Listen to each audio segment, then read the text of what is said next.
Alright, welcome to the next video tutorial. So this one isn't as much a part of the fundamentals, but I think it should be considered important. I wanted to talk about the importance of adding depth to your designs and overlapping, and noticing when you're avoiding it. Having overlap gives you depth. It subconsciously tells the viewer that something is in front of something else. We can also call this figure and background. If we go back to our awesome kids drawing, we can see that overlapping doesn't come naturally to the mind. It's another thing, like evenness, we have to fight to do and do it all and do better. So here's a picture of my desk. I want you to take a look around you and count how many things are overlapping right now. If you look at my desk, it's quite a lot of things. Like any design principle, this is another tool you can use to achieve your design goals. This was very evident to me when I learned to draw after learning about design and the design principles. I knew not to make things even and overlap them, but when I would draw, I had to put in extra effort to fight it because I realized that oftentimes your mind is your worst enemy. So here's some art that my friend Shang did, and at the time he was struggling a lot with overlapping things intentionally, and he would get very close and he would create a lot of tangents. He would almost overlap things, but then he wouldn't really. So there was minimal overlapping in his art. And if you look and you see his newer stuff, he put a lot more work into it, and we have a much more natural feeling. He learned to avoid and not struggle with that anymore, and has a much more natural feeling to it. So why is this important? Well, it's important in the same way that we need big things to be contrasted by small things, for clarity. Do we need to overlap everything? No. But it can be used as a strong tool for knowing how to strengthen the relationship between the figure and the background. Figure and background is very important in design. In a way, it's a summary of the entire tutorial. Kind of. But contextually, let's use it to talk about the things that are physically in front of one another. I like to use this principle in more ways than just one though, but let's look at the context of line work. Line work is one of the most important things that we can think of when it comes to design. Nearly anything and everything in a design can be broken down into lines. So how do we use these lines when we overlap? To me, there's one simple trick: perpendicularity. When things overlap and they are parallel, it'll be very difficult to tell which is in front of the other line work alone. So when we have a thing that is in front of another thing, and we use perpendicular line work to make that subject pop or blend in, we can get whatever effect we want, right? Do we want to make the subject pop? We want to make them blend in. The more similar the figure and the background lines are, the less strong the difference.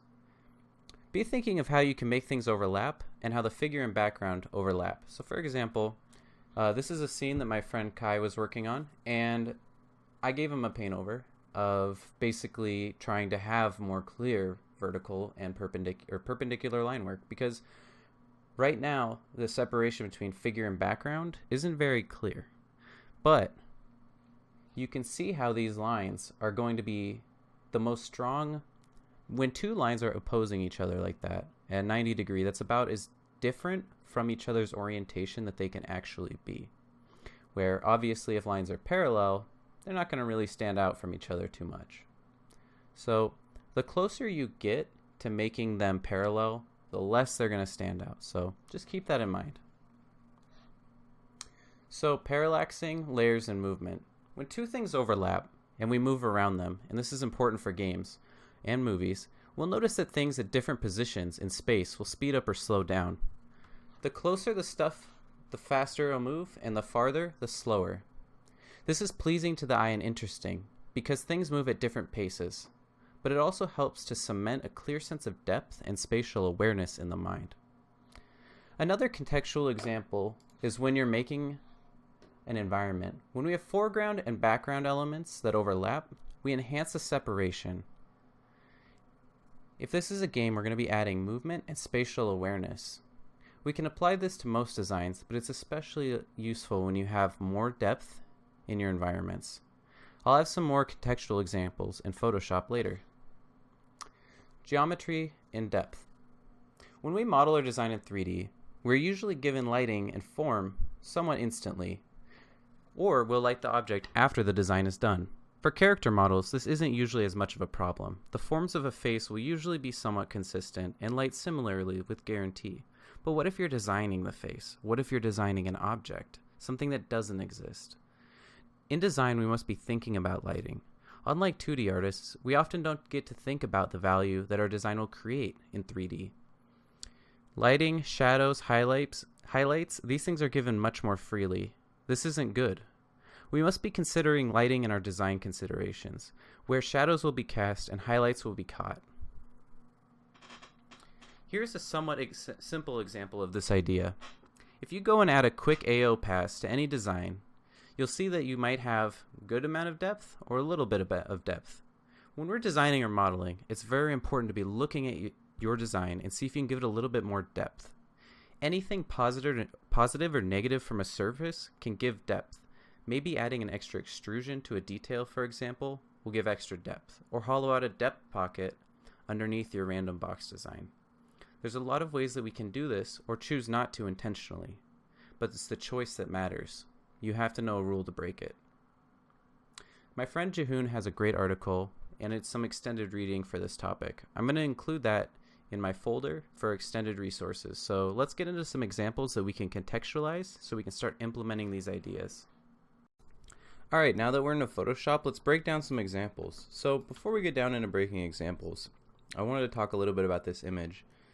Basically, the way I see it is that when you don't have a lot of depth, you have kind of a limited range, like here on the left. And then when you have something that is, having a lot more depth, we have what's on the right. So you could kind of, if you wanted to, take that like a picture. Like imagine if you were taking a photo, right? And let's just take this photo right here. So imagine if instead of having a high range from dark to light, you had more like this. And you can see this would be more like a design on the lacking depth side of things. And this would be more on this side. So kind of using this analogy helps you to kind of visualize it a little bit, I find. So here's a good example where my friend Sean was using depth, especially like in cuts and things, in creating dark pockets for things to set into, creating a very high contrast area near the focal point. I think that these are some really important ways that we can start to use depth to make things a little bit stronger. You can see now this single line here is substantially stronger because it has the dark value provided to it by the depth of the geometry. So when things connect, you can usually find good places to put depth, and it'll just make things feel a little bit more interesting. So here's some good examples too, where I tried to have some clear separations and overlaps to create depth. I wanted to try and get a nice depth pocket in here, so we get a nice value contrast and separation from the rest of the torso and the main thing. That way it look a little bit less messy, because if this was all the same value, let me do a quick, if this is the same value, we wouldn't have the good figure background that we have on a lot of these parts, and the front wouldn't really stand out too much. Just quickly simulate that. Getting impatient. Alright.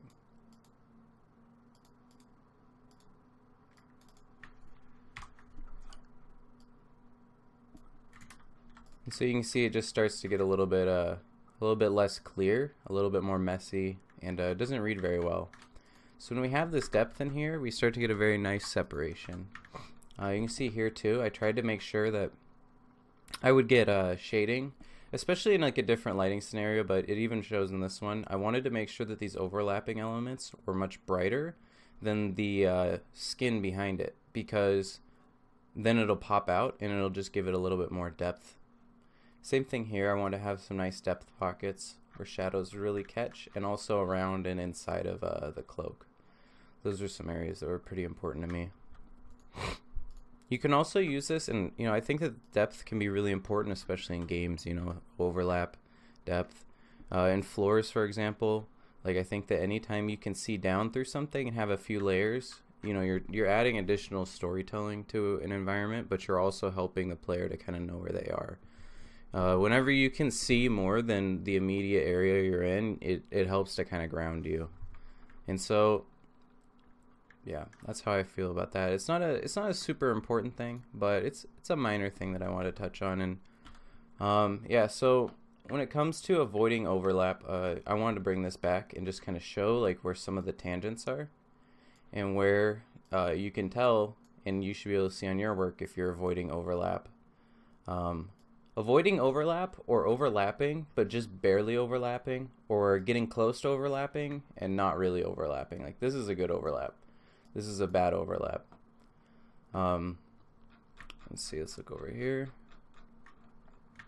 That one's pretty good. But yeah, so just try and be cognizant of it. It helps to add more depth. You know, it's hard to tell when things don't overlap what's in front of what, especially if they're very close to each other and the scale of the objects is pretty similar. So I already talked about this example, but just I intentionally wanted to have dark values here. So that way I would have a nice shadow here. And it's just important when you're designing to be thinking and planning about how things are going to light and how the values are going to be. So like I wanted these, as I said before, to catch a highlight and pop out a little bit. I also wanted these things to overlap when you rotate around in the silhouette. That was pretty important to me. So those are just some minor examples. So here's another example with depth and geo. And then figure and background. So because the inside is dark, because there's, you know, the light's not going to be hitting it very hard, it helps to outline. Let me use a fatter marker here. It helps to outline the areas that have a brighter value and that stick out and are receiving more of a highlight. So then we start to get these dark recess areas. They give a lot more, you know, they make the figure in front pop. And so you always just want to think like in layers. So we have our first layer of overlap, you know, and then we could call maybe this is our second layer. And then we have our third layer. And obviously I didn't intentionally do this, but it's important to note that this is a darker value. So this is like dark, this is a medium, and this is a brighter. Whenever you have things overlapping, just be cognizant of the values of the objects that are overlapping. And you know, other characteristics that can help them stand out from one another. So this is another thing that Shang did, and in this one there's a ton of overlapping. And what I thought was interesting is he could have chosen to wrap the cables out here and, you know, do it the easy way. That would have been way easier. He wouldn't have to really overlap anything except for drawing on top. It'd be a lot more simple, but instead he, my apologies, he chose to do it much more complicated. Let me change this color. Alright, cool. Hopefully people can see this. No, that's not a good choice. Alright, that's good. So you can see that he chose to overlap it here, here, and then he overlapped it again and again. So what he did is by using these cables, and this is what I really like about it. So it's two things. One of them, he's using the overlap and the shape of the cable to explain and define the form of the main body, which isn't actually very well defined at the moment.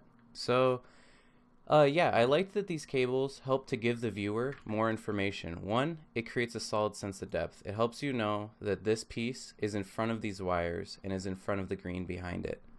It just helps to strengthen that relationship. And then I love that there's more layers of overlap. It just starts to give this thing a much more understandable feeling, and it helps to accentuate a lot of the, you know, forms, for example. Like having these cables curve accentuates and it helps to explain this form, right? And these cables all help to explain the central form and boom of this object. So I just think it's very interesting the ways that we can use overlap to kind of help us and also give things a little bit more depth. So that's just one example in a prop. But yeah, it's a very clear difference though from back here. You can see that overlapping is literally nothing now. So that's pretty cool. This one is a little bit more complicated, and it's going to actually talk about some stuff that I might not even really cover, but I just wanted to talk about it because I was thinking about why I made this shape. And I mean, I don't think it's like the best shape or the coolest detail in the world or anything, but purely from like a abstract choice making point of view, like this is probably the least detailed thing I've ever made. But anyways, I just thought that it was interesting to break down, and so I thought I'd include it. But yeah, so the way that I was thinking about it, or probably was thinking about it, was I wanted to have a bigger circle, and that would be my primary circle, and then I wanted a secondary circle, and so I just wanted to make one that was a bit stronger and one that was a bit smaller. But I wanted the smaller one to be at the front so that it was brighter, got more attention, but because it was smaller, it wouldn't be as overwhelming as if I had a big one that was bright, because the big one is much darker, as you can see. Where they overlap, and I talk a lot about perpendicularity. Where they overlap, they have a very perpendicular line, and the overlap is very strong. I think, because we talk about intuitive actions, so sometimes I make a lot of choices, and I don't really actually think about them, and so I kind of have to break them down later. But in this case, I noticed that this shape was a much more smaller shape compared to this big, large, broad one. And so I think that minimizing the size of this one, making them overlap, helps to just give them a much stronger relationship without one overwhelming the other. The other thing that I never really have talked about, and it's not in this tutorial, is I don't know how, I've never actually described this, but like an axis change. So basically, like, let's say you have two boxes in the middle of space, right? Let me actually draw them, because I think that it's kind of an interesting example. And yeah, you guys are going to be seeing red with white. So imagine if you have two boxes in space, right? So this doesn't tell me a lot of information. There's no 3 dimension to this. I don't really understand their orientation. And when you don't understand their orientation, it's kind of hard to just, how do you say? I guess you could say echo or reinforce the orientation of an object by having objects that are opposite its orientation or at a different orientation. So we can actually imply depth in that way too. And actually, maybe I'll talk about this. I don't know if this is how Sparth thinks, but this is something that I think about. And I actually think about it in a completely different way than in paintings. But yeah, so now you can see that we've started to give this a little bit more interest, or a little bit more clarity. The mind says, oh, I understand now. This box could probably be slightly rotated. All right, cool. That's one thing. Now, what if one of these boxes is like at a completely different orientation? It starts to give a lot more contrast between the two. Additionally, if you start overlapping them, or if we just think about the relationship between the two, we know that they're not really, connected. They're not in the same place. They're not in the same rotation. So maybe this one's, I don't know, maybe this is some billboard for like IHOP, and it's at an angle. I don't know. And this would probably be some sort of box on a street. So it's not really about the boxes. It's just the orientation of an object can tell you a lot about its physical characteristics, where it is. And so when we're making plane changes, any opposing or opposite type of plane change helps to give some sort of strength to the opposite, just like overlapping and perpendicularity, right? Like opposites kind of give each other strength. So I wasn't actually going to talk about this, but I'll bring it up really quick. So I was making this one gun. Let me find it. I apologize for the delay in this video. Alright, cool. So I have it. And I haven't actually, put a lot of thought into this idea, but it's something that I kind of feel and I think about a little bit. So I've never tried to describe this to anyone. So this is my first time. So it might be a little bit weak, but basically to me, the way that I see it is I used this silver shape as a very intentional piece that opposes these more vertical silver structures.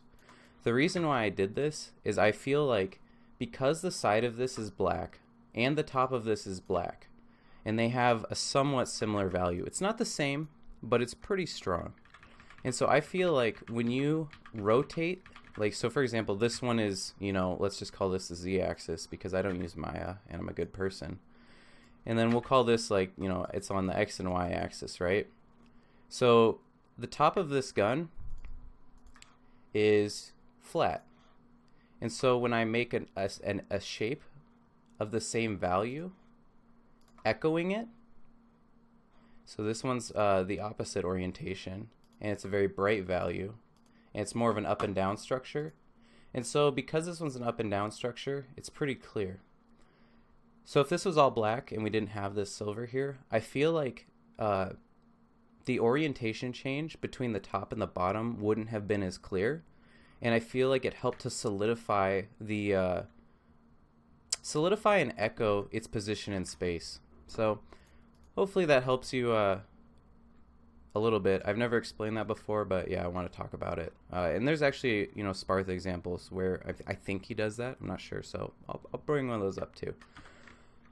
Anyways, going on to this example, this one's going to be when we're talking about overlap as far as horizontal and perpendicularity. So there's two things about horizontal and perpendicularity. One of them is we can use them as design elements, but we can also use them as within a single design or between two elements. And what I mean by that is, if we were to take, for example, this wall, you're going to notice that a lot of the structures going towards this focal point here, or rather you could say like this detail group, are very horizontal. They're very directional in this way.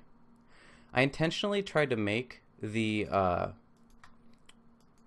focal point have more vertical structures to them, structures that opposed this this more horizontal thing. And by doing that, I wanted to draw attention to this area. Here's another example of how we can use perpendicularity to make things have strength. So I intentionally had this very strong band around this wall as a frame, which we talked about in the echoing chapter, framing, as a frame to help separate and bring strength to the overlapping perpendicular elements behind it. I intentionally overlapped another layer, and I tried to make that more perpendicular to the things that are behind it, because then they would pop out. It's a pretty simple principle, and so these examples are probably going to get a little bit repetitive, so hopefully it'll be pretty easy to start thinking about in your own designs after this. So we do have a lot of horizontal structures at the bottom, but once we get to where these ships are, we have a great deal of vertical structures. And so the vertical structures are cool, but to make the subjects pop, Sparth used a more horizontal and perpendicular choice for his trails. So this was a very intentional design choice to make them pop a little bit. Also, I'm not trying to talk about value in this, but you will notice that this area is much more simple, and this is where the most overlap is occurring. It's much more complex, and where a lot of overlap is occurring. Where if you look at where the spaceships are, which are supposed to be the focal point, you'll notice that they're much more, the background is much more simple. So by doing this, using these lines, having a nice figure background so that the ships have importance, and then your eye doesn't want to go where the overlap and lines are guiding you, he made a very strong, directionality towards the focal points. So I kind of covered this actually earlier, and so I'm just going to do it again. But yeah, most of this structure is very horizontal, and that was intentional. I wanted to guide the eye to the focal point, right? And then after the focal point, I wanted to guide it back around, and I wanted this to be more rest space. But what's most important is this is where I had the most structures that were opposing the horizontal flow. If you read an architecture book like Form, Space, and Order, you're going to learn a lot of stuff like this. And it's very important. I also tried to make sure that you can see where things are overlapping here, for example. They're not perpendicular, but they're close enough that it's very clear. There's not a lot of guessing. We have circular elements that are overlapping as well. And you'll see that I make sure to overlap things like this this tube thing and other stuff, because it's really important to have a lot of overlaps. It'll give you a very natural feeling. Another good example of how having lots of overlaps can make things natural. If you look in the real world, like just go look at if you're wearing a long sleeve shirt, just look at your shirt and count how many silhouette breaks it has. I'm willing to bet you it's way more than you're used to drawing if you draw characters. It's probably a ton. Mine probably has like 49 trillion on it, maybe even like 100 bajillion. I don't know. Somewhere around there if you do the math. But yeah, so I just find that there's like little patterns and things in life where if you do them a right amount with enough subtlety, it'll give you this believable feeling. And so I feel like this is one of those things. It's not like you have to go out of your way to be crazy, but if you can overlap stuff and it'll help give depth, then go for it. So I guess I included this image, and it's the exact same thing I just explained, but hopefully it's a little bit more clear. You can get a better feel of the contrast between horizontal and vertical. And actually, I'm going to use this example because it shows the whole scene and how I use this across the whole scene in general. You'll notice that almost every single line that isn't in the front of it is completely guiding the eye forward. There's very little stopping it. The only other vertical lines we have are contrasting very strongly the horizontal lines. This entire part of the scene was intentionally made horizontal to contrast it. I made sure that the stairs were bright enough and enough of a horizontal structure that it felt very clear that this is cemented in space. I also wanted to create this very strong line down to the stairs. That way, when we have here's another example of figure background. When we get past the stairs, we notice there's a dark value and a separation behind it. It was very important to me that when a human being is thinking about this space, that they can picture the floor plan. And so I'm going to draw out the floor plan and why I think that this works. But imagine if you had a much brighter value back here. All of a sudden, those two things aren't going to stand out. And so it's going to start to get a little bit harder to understand the focal point's positioning in space, to me at least. So let's draw this out on our offensively bright red background. So this is basically the floor plan of the object. It's extremely ugly in this drawing, but I made sure that basically when we reach the focal point, and I tried to give it enough eye travel. So this is our vertical structure. I guess you could call it horizontal, but in this context it's vertical. And this is our opposing structure, our perpendicular structure. This is the floor behind it, which is darker. If this part was the same value as the stairs, the console in the center, let me make this a little bit more clean. The console in the center, because it's a bright value, it would be hard to distinguish from strictly that point of view where in space this area is in relationship to this. I think that by having a very strong separation in value, we can get a much more clear picture and understanding of our position in space. Also, you'll notice how just the use of vertical and horizontal lines can be used to guide the eye. You know what? I wasn't going to even talk about it, but I also realized here's another example of figure background. Basically, you'll notice that a lot of this scene is very busy and it's very complicated, and I very intentionally made these areas complicated. This area is complicated and it has a very complicated hologram in the middle. I intentionally made the space behind the hologram as simple as possible. The reason why I did this is, going back to grouping, to bring attention to the sides, but also to give the figure, which is the hologram, much more strength when it's in front of this.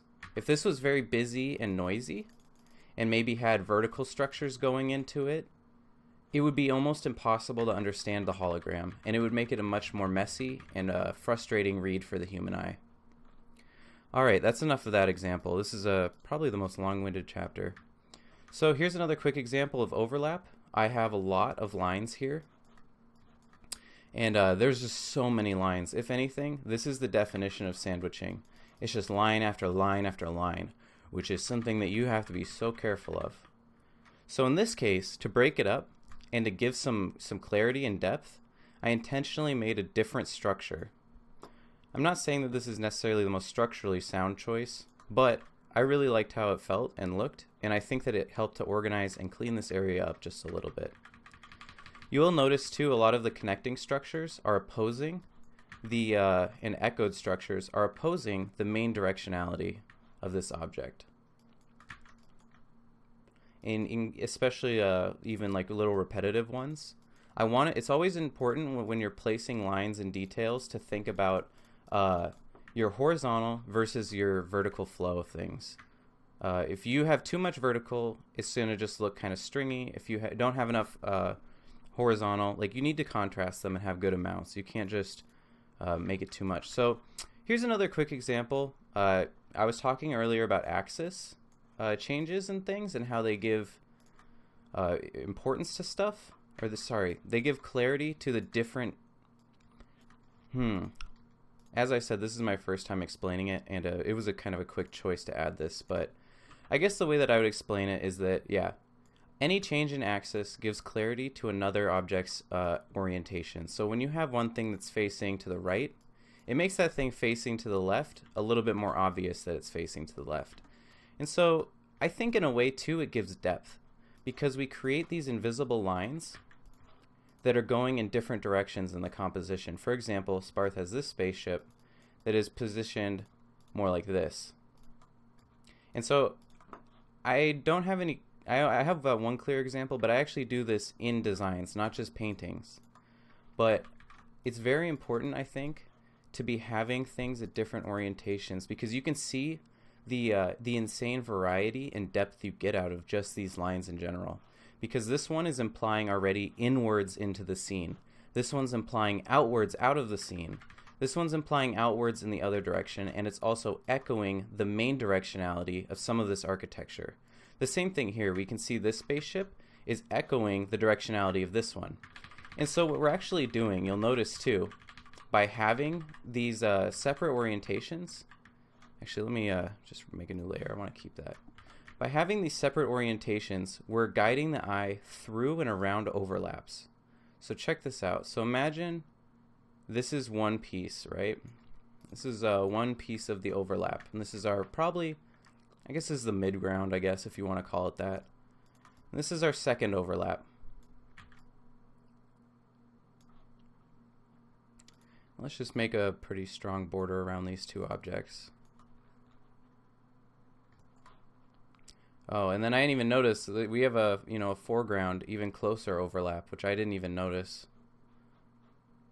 And then we have this overlap too. There's actually so much overlapping. That's one thing that I really do like in a lot of his art. But also you'll notice even when things do overlap, right?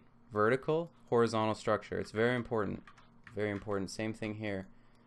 Vertical, horizontal. Alright, so let's just take a look though at how basically this directionality is creating depth. This line for this this structure here is going this way, right?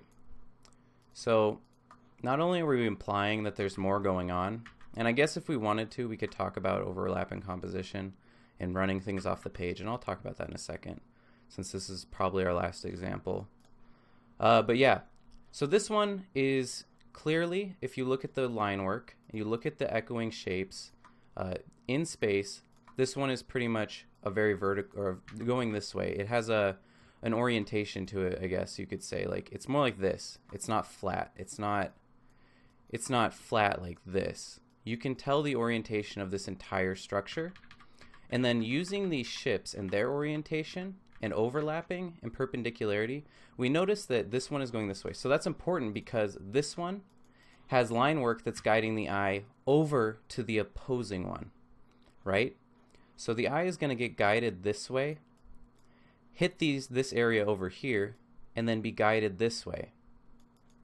Then, because this one, or because this value is so much lighter, the eye is going to start to go over to this guy. Now what I really enjoy about this guy is that his orientation is facing outside the scene.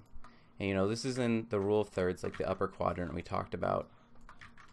And so this is most likely the focal point. This is most likely the entrance to the painting, right? So everything in between is supposed to be travel space to help us get there.